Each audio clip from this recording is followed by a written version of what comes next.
मित्रांनो, दरवर्षी संपूर्ण देशभरात मोठ्या उत्साहात होळीचा सण साजरा केला जातो. होळी, धुलीवंदन आणि रंगपंचमी या तीनही दिवशी मुंबईसह महाराष्ट्रात मजा मस्ती पाहायला मिळते. मुंबईसह राज्यभरात आता होळी आणि धुलीवंदनाच्या सणाला लवकरच सुरुवात होणार आहे.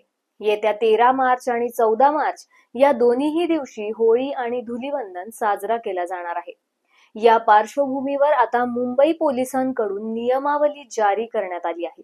हे आदेश 12 मार्च 2025 ते 18 मार्च 2025 पर्यंत असणार आहेत. पाहुयात याविषयी सविस्तर माहिती. नमस्कार, मी अमृता. इनसाइड स्टोरी मराठीच्या आजच्या या व्हिडिओमध्ये आपलं स्वागत करते. मित्रांनो, मुंबईच्या पोलीस आयुक्तांकडून नुकतंच एक प्रसिद्ध पत्रक जारी करण्यात आलं आहे. यात होळी, धुलीवंदन आणि रंगपंचमीसाठी मुंबई पोलिसांनी एक नियमावली जारी केली आहे. यानुसार अश्लील शब्दातील गाण्यांवर प्रतिबंध असणार आहे.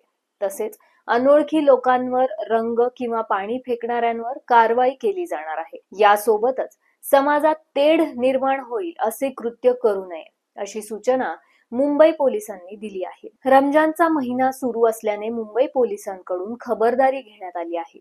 होळी, धुलीवंदन आणि रंगपंचमी सण 12 मार्च 2025 ते 18 मार्च 2025 या कालावधीत साजरा केला जात आहे.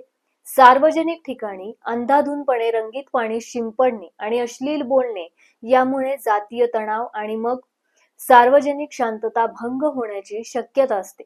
मी सार्वजनिक शांतता आणि सार्वजनिक सुरक्षितता राखण्यासाठी येथे नमूद केलेल्या काही कृत्यांना प्रतिबंध करणे आवश्यक मानतो. त्यानुसार पोलीस उपायुक्त अकबर पठाण यांनी काही नियमावली जारी केली आहेत. अश्लील शब्द किंवा घोषणांचे सार्वजनिक उच्चारण किंवा अश्लील गाणी गाणे, अश्लील हावभाव किंवा नक्कलचा वापर आणि चित्रे, चिन्हे, फलक किंवा इतर कोणत्याही वस्तू किंवा गोष्टींचे प्रदर्शन किंवा प्रसार करणे ज्यामुळे कोणाचीही प्रतिष्ठा, सभ्यता किंवा नैतिकता दुखावते.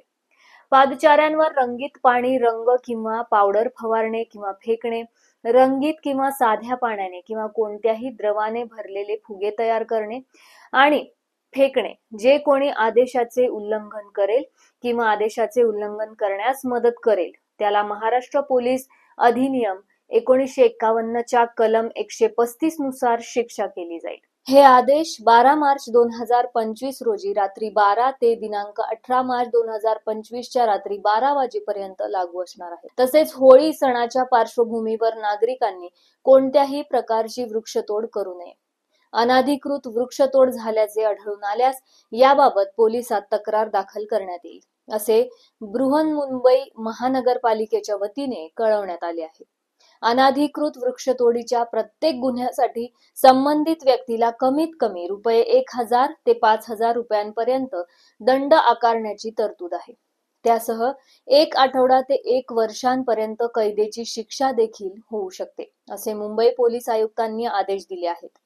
हे सर्वांनीच आदेश पाळले पाहिजेत जेणेकरून कोणालाही आपला त्रास होणार नाही.